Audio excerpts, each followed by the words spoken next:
Watch a few seconds of this trailer.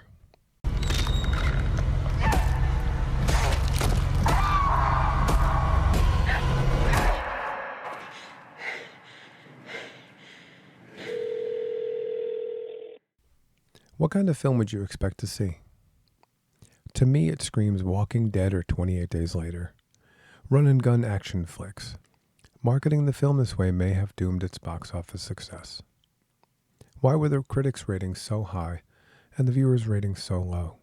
Was it bad writing, poor performances, or maybe it just didn't stick the landing? I gave it a chance, and honestly I found the film better than I expected.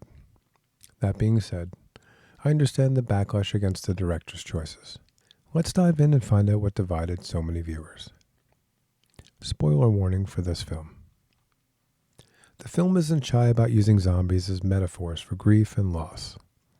Daisy Ridley's performance balanced grief and determination very well, and I was fully invested in her character Ava. These zombie-like victims are not infected by a mutated virus or space radiation. A secret military weapon that uses EMPs to fry the wiring in the human brain has been accidentally triggered on the island of Tasmania, killing thousands. 500,000 people are believed dead, and rumors claim that some are returning not back to life, but somewhere in between dead and undead. Ava's husband was on a work retreat in Tasmania when the blast occurred. The island has become a demilitarized zone, and any travel there is restricted. She poses as a relief aid volunteer, hoping to find a way onto the retreat and uncover her husband's fate. The film opens with a flashback of Ava and her husband, freshly married and dancing in each other's arms. Then we cut to the present as she registers for body retrieval. Ava asks about getting to Hobart, the town where her husband is located. The city is still burning and completely off limits. If she doesn't reach him before the soldiers do, they will kill him on sight. As she collects the bodies of the victims, she meets Clay, a young man also volunteering to bury the dead. The workers spend their nights drinking and partying, trying to relieve the stress of such depressing work. Clay and Ava sit together and he asks her, He seemed more than just nerve endings, more than just a chicken without its head. If Mitch is like that... Then what?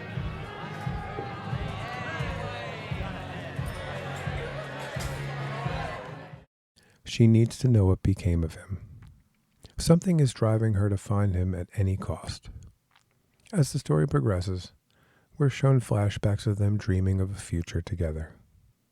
Ava convinces Clay, without much effort, to steal a motorcycle and try to reach her husband's resort.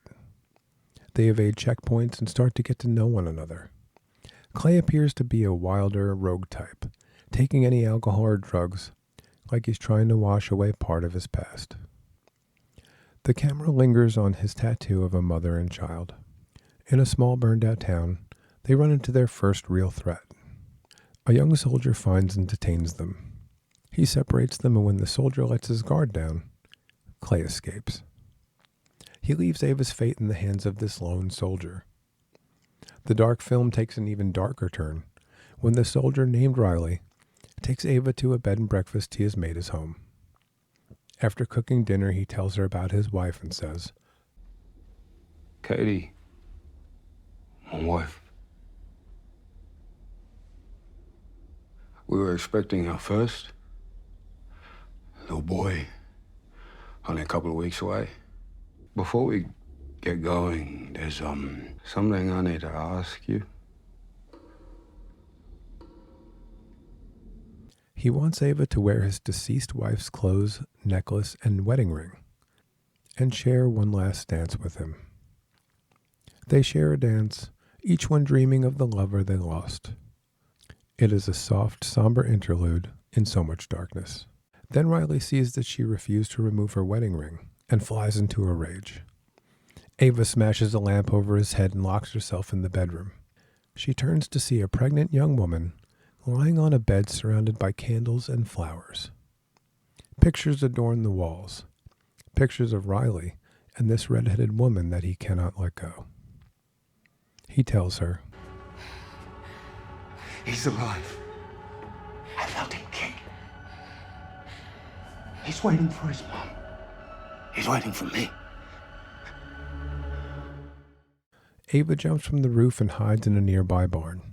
As Riley searches for her, we see that he has been studying the undead. Our chart shows that they have shallow breathing and a timeline for when they come back online. Ava removes her wedding ring and replaces it with the ring from Riley's wife. She attempts to trick him so she can escape.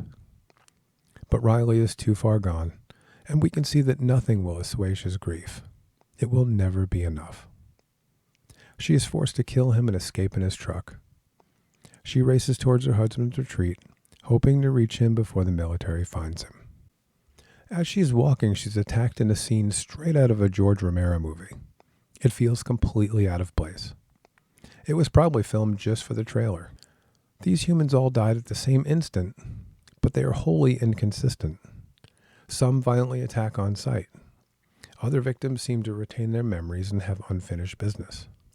Ava finds a deceased family in an RV and lays them outside so she can sleep safely. The undead father comes to life and begins to dig a grave for his family. Ava wakes and helps him dig. The man understands that he is somewhere in between, and his family is gone.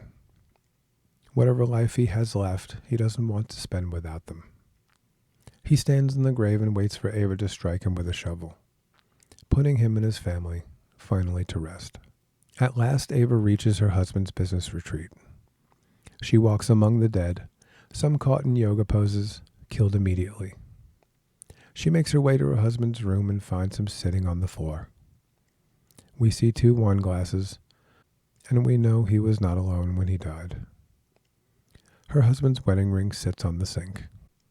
She begs him to wake up, denied the closure she so desperately needs. We're just gonna leave this giant fucking mess the way it is? Wake up. Please wake up. Mitch. Mitch, please. Please wake up. Please.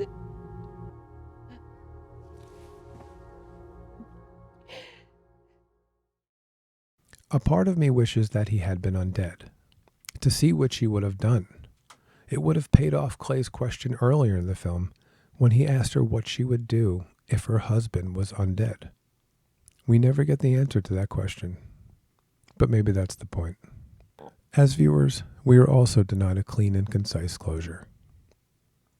Clay appears in the doorway and finds her weeping. His character is hard to define. He did follow her to the retreat, but he also abandoned her when they were captured. They sit on the edge of the beach and each share what has been driving them. Clay had a daughter named Hannah with a woman named Bridget, but they wanted nothing to do with him. He only volunteered to make them believe that he was a good man. Ava and her husband wanted a family, a child, and when they couldn't, it broke their hearts. She's grieving the child and the family that they will never have. They drifted apart, and she cheated on him. So what drives Ava to the ends of the earth to say goodbye? Grief or guilt? We know they loved each other, but they were growing apart. Mitch's death means there will never be a true goodbye. And this brings us to the issues with the film and its ending. We cut from the 2 of them pouring their hearts out and Ava being grief-stricken to a pool party. No, seriously, a pool party. The pool scene is complete and total whiplash. Ava's sole purpose was to find closure with her husband. She is bereft and distraught, destroyed by her lack of resolution. But then she's suddenly laughing, joking, smoking weed, drinking, and doing handstands in a pool. It deflates the emotion and the weight of her journey. I understand why there was such a bad reaction to the 3rd act. Perhaps the scene is meant to show a celebration of life, or break the tension, but it doesn't work. It comes off as jarring and dismissive. Ava and Clay wake together. It doesn't appear that they were intimate. That would have been even worse. She places her wedding ring on the nightstand next to her husband, and finally lets him go. Inspired by a painting, Ava decides to give her husband a Viking-style burial at sea. And then the next jarring scene occurs. As they carry her husband's body down to the beach, this happens. Clay literally throws up on her husband's body. I'm not sure what the director was thinking by adding this moment. Another tonal shift that takes us completely out of the emotion. In a film literally called We Bury the Dead, why a burial at sea? Why burn her husband's body? It's up to us to interpret that decision.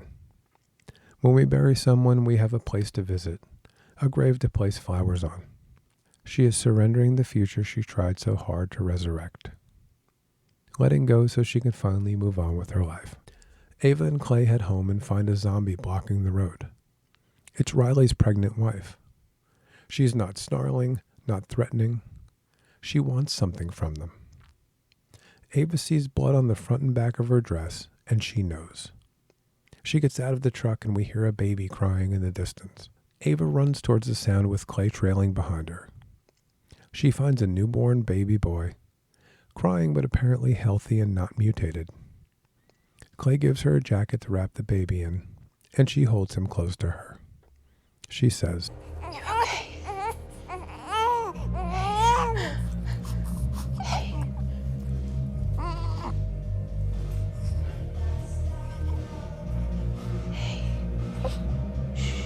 You're okay. You're okay.